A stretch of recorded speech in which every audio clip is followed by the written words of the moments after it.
नमस्कार भाई दोस्तों। इस दुनिया में सबसे बड़ा बिजनेस पता है कौन सा होता है? डर का बिजनेस। और वो बिजनेस करते हैं अमेरिका, चाइना, रशिया जैसे बड़े बड़े देश करते हैं। और एक हमारे पास है डरा हुआ सरेंद्रनाथ। सरेंद्रनाथ ने इतना बड़ा सरेंडर किया कि ऐसा शायद ही आपने इतिहास में कभी देखा होगा। एक बात बताओ, पूरी दुनिया में तेल का संकट है। हम ये नहीं कहते सिर्फ इंडिया में, पूरी दुनिया में है तेल का संकट, है ना। लेकिन फिर भी अगर 20 लाख बैरल तेल आपके घर के बाहर आ जाए, आप उसको लोगे या नहीं लोगे? बिल्कुल सस्ता तेल हो। और वो भी गुजरात की बंदरगाह पे ईरान का जहाज पहुंच गया 20 लाख बैरल क्रूड ऑयल लेके। लेकिन लेने की हिम्मत नहीं है। अगर एक बैरल का भी हाथ लगा दिया ना, एक बैरल का भी 20 लाख में से एक बैरल को भी छू लिया, अमेरिका छोड़ेगा नहीं। जी हाँ, अमेरिका नहीं छोड़ेगा। और वो अभी तक इंडिया में ही खड़ा है वो जहाज है। लेकिन तेल लेके दिखा दो, गारंटीड है, मान जाएंगे ब्रह्मांड गुरु है। कोई छपनिया छपनिया नहीं, नचनिया है। नचनिया में अगर दम है तो उस तेल को हाथ लगा के दिखाओ, क्योंकि सामने कौन खड़ा है? अमेरिका। अमेरिका ने बोल दिया एक बैरल को छू के दिखा दे, ऐसे ऐसे प्रतिबंध लगाऊंगा, जिंदगी भर याद रखिएगा। उधर से चाइना, चाइना अच्छे तरीके से दबा रहा है। वो बोल रहा है जागनान हमारा है। जागनान तो पता होगा आप लोगों को या नहीं पता है? जिसको अरुणाचल प्रदेश बोलते हैं इंडिया में, वो बोलते हैं जागनान हमारा है। अब भी बोल रहा है भाई 10 अप्रैल को ही। ये बोला सोचना भी मत इसके बारे में, इंडिया ये हमारा है। और वो धीरे धीरे धीरे पूरा करते जा रहे हैं। अभी न्यूज ये पता है, न्यूज बदल के कैसे आपके सामने आएंगी।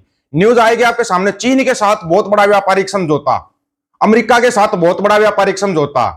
और वहां पर हकीकत में क्या होगा पता है आपको? Surrender, surrender, surrender. इससे ज्यादा और कुछ नहीं है, सिर्फ सरेंडर होता चला जाएगा सब कुछ। वाह अरे मान गे रे नचनिया, इतना भी मत डूबा इस देश को, इस देश की समझ में ही ना आए। एक तरफ हाँ भाई, भगवंत मान की घरवाली है, डॉक्टर है शायद वो, उसका बयान देख रहा था टीवी में। अभी आने लगी भाई, छाएगी धीरे धीरे छाएगी। बहुत बढ़िया बिल लेके आए हैं मोगली साहब, महिला आरक्षण बिल बिल्कुल लेके आए हैं, हम इसका समर्थन करते हैं। लेकिन क्या आपको पता 2023 में पास हो चुका था ये बिल? फिर अचानक कैसे इस बिल के ऊपर इतना हंगामा चल रहा है? संसद सत्र चल रहा था, उसमें इस बिल का कोई जिक्र नहीं था, विशेष सत्र बुला के इस बिल का जिक्र हो रहा है। यहां पर खेल चल रहा है बहुत बड़ा, बहुत बड़ा खेल। अभी तो जो 27 लाख वोट उधर काटे गए बंगाल के अंदर, पंजाब की बारी तो आने देना, फिर बताना किसके कितने वोट कटे। अब सुनना थोड़ा डिटेल में इन तीनों चीजों को, ताकि आपको मोटा मोटा समझ में आ जाए।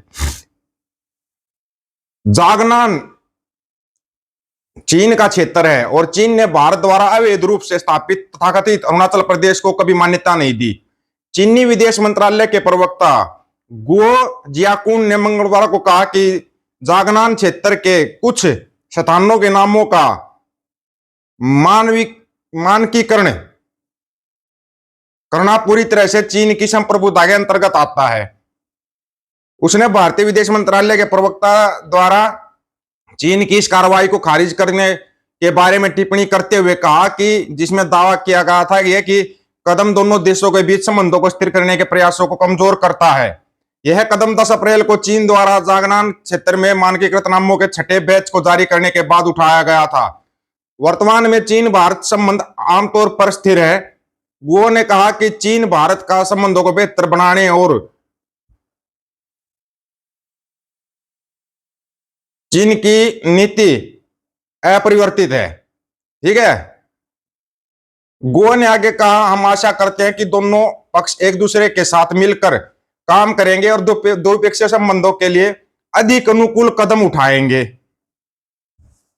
कर लो बात। ये बड़ा कमाल हो गया भाई। नहीं ले सकते वो तेल क्यों नहीं ले सकते? उसका खेल सबसे बड़ा है भाई, तेल पे तेल क्यों निकल रहा है? 20 लाख बैरल तेल बोलो गुजरात के बंदरगाह पे खड़ा है, ले लो, अरे उतार लो। 2-4 लाख बैरल तेल की तो उतार ही लो, काम चल जाएगा कुछ दिन का। नहीं तो कहीं ऐसा ना हो चुनाव के बीच में यहाँ आकार मच जाए। नोएडा में देख रहे हो क्या पोजीशन है? पहले मजदूर थे, अब आंगनबाड़ी की वर्कर आ गई। वैसे नोएडा की डीएम का नाम नहीं बताया भाई अभी तक किसी ने, कौन है?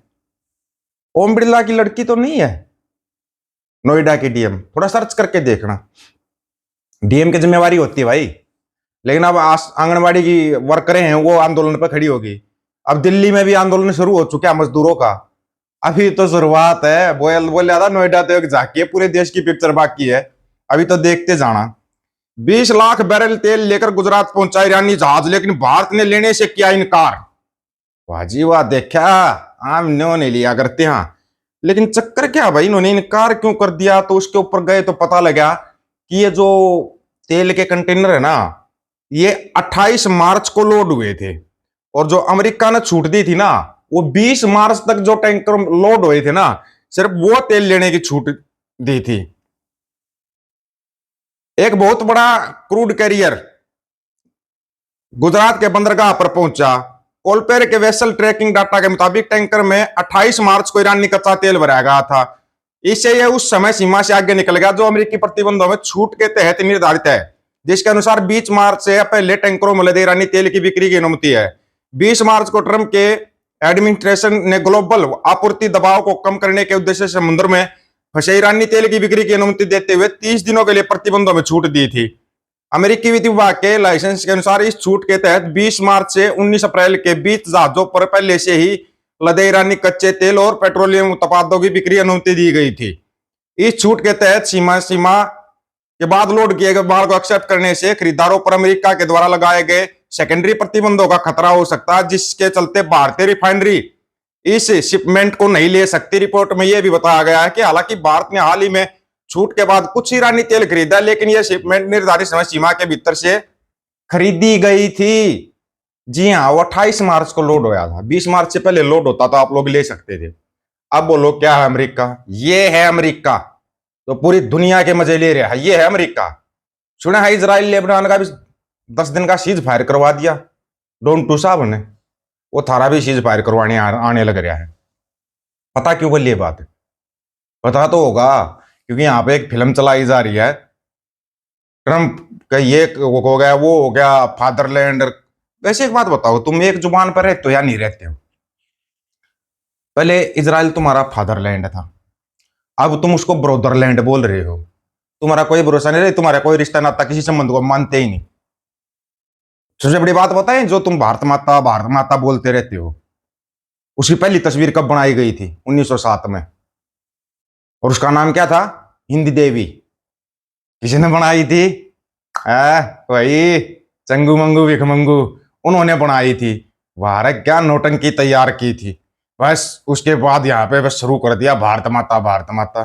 कमाल की बात है भाई, माता बना के छोड़ दी सब कुछ। तुम मादा ही रहोगे क्या? नरक भी बन पाओगे या नहीं बन पाओगे, ये बताओ पहले तो। माता बड़ी पसंद है तुम्हारे को, गाय को माता बोल दोगे, बैल को बाप बोल नहीं सकते तुम। सांड को ही बाप बोल लिया करो, वहां पे तुम्हारे को शर्म आती है। मतलब तुम नरों से इतना क्यों डरते हो? आदमी हो, आदमी से प्यार करते हो, चलो ये अच्छी चीज है, तुम करते हो, हम मान गए तुम्हारी चीज को, लेकिन इतना भी क्यों डरते हो?